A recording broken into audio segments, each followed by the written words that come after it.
pada malam itu di Mina, di tenda-tenda. Tapi pangeran tentu beda dong tendanya sama rakyat jelata kan. Tapi malam itu dia sumpek.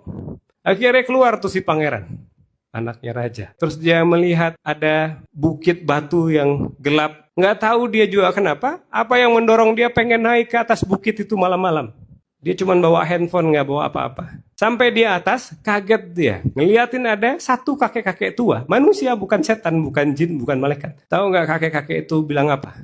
Dia bilang gini, kamu yang mau nganterin makanan malam saya hari ini, daging-daging kamu yang mau nganterin. Dia ngomong ke si pangeran tuh kayak gitu. Dia nggak tahu ini pangeran. Kata pangerannya, oh, emang kamu pesan makanan? Emang kamu ada pesan makanan online kah? Atau ada sesuatu, ada orang yang memang janji anterin makanan? Dia bilang enggak. Dia bilang, saya pesan ke Allah. Saya barusan berdoa, kata dia. Kalau dia bilang, ya Allah, saya lapar, saya pengen makan daging yang enak. Kata pangerannya, kayaknya ini yang bikin saya langkah ke sini. Telepon pelayannya, tolong antarin makanan daging-daging semua ke sini. Dikasih tahu tempatnya. Nggak lama datang. Datangnya banyak. Melebihi dari kebutuhan dia makan sendirian. Terus dia bilang gini, alhamdulillah, ini daging yang paling nikmat yang pernah saya makan, kata kakek itu. Kakek ini bilang lagi, sekarang saya butuh teh Yaman dengan daun mint, kata dia. Terus diangkat lagi tangannya, ya Allah, ini makanan yang enak banget.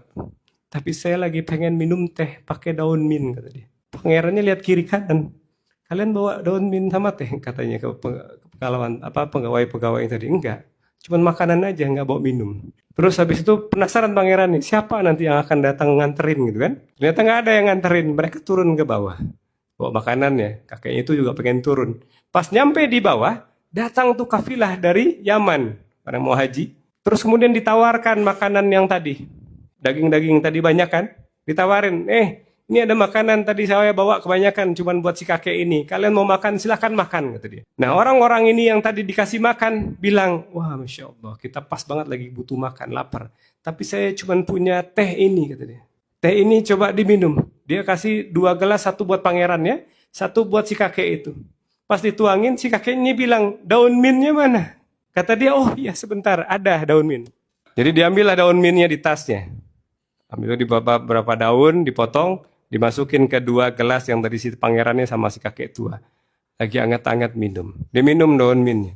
Terus si pangerannya bilang gini, Masya Allah, selama ini saya hidup di istana, belum pernah menemukan teh ketemu daun mint itu, yang kayak gini ternyata rasanya enak banget, kata dia. Kakeknya kemudian bilang, selesai, terima kasih. Dan dia bilang kayak gini yang ketiga. Saya ngantuk, kamu pulanglah sana, kata kakeknya.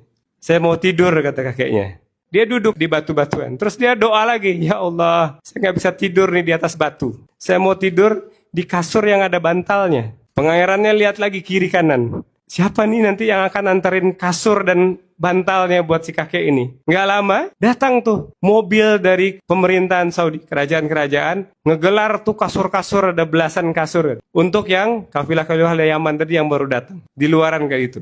Kakeknya bilang, saya boleh tidur di sana nggak? Oh iya boleh, silakan. Akhirnya dia tidur tuh di kasur yang ada bantalnya.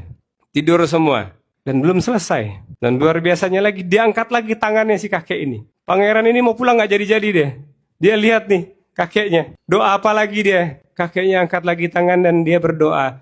Ya Allah, panas hari ini. Memang kita kemarin haji itu lagi musim panas.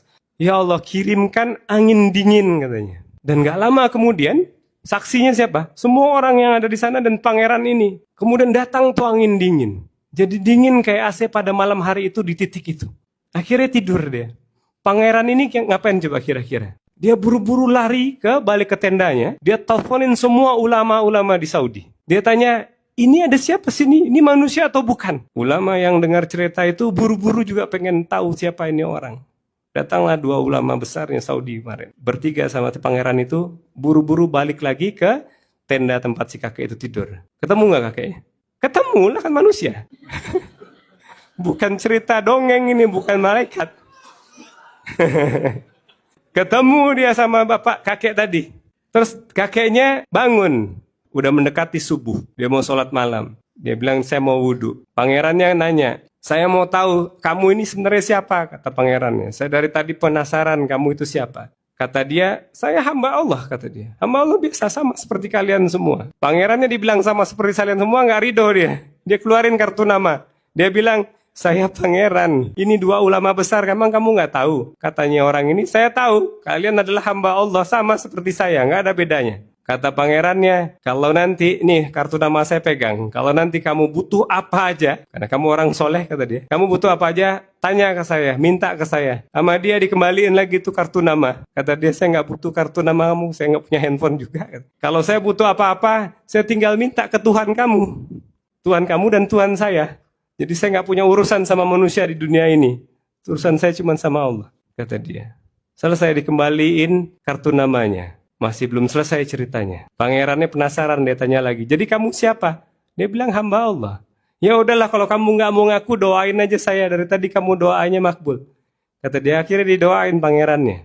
Tapi belum selesai doanya, dia bilang, saya mau buru-buru. Sebentar lagi mau subuh, saya mau ke masjid. Kata dia. Dan dari Mina ke Masjidil Haram itu nggak dekat. Harus naik mobil. Nggak bisa, kita waktu di Mina ya kita sholatnya di Mina. Nah dia pengen sholat di masjid. Dia bilang, ya Allah saya mau sholat ke Masjidil Haram, tolong kirimin mobil. Bayangin gak lama datang mobil, anterin dia. Kemudian selesai dia pergi, barulah percakapan antara pangeran dan si ulamanya ini terjadi. Pangerannya nanya kepada ulama, apa amalan orang itu? Kok dia bisa begitu? Katanya ulama ini bilang, mereka beda dengan kamu dan saya. Kita adalah orang-orang yang terkenal di dunia.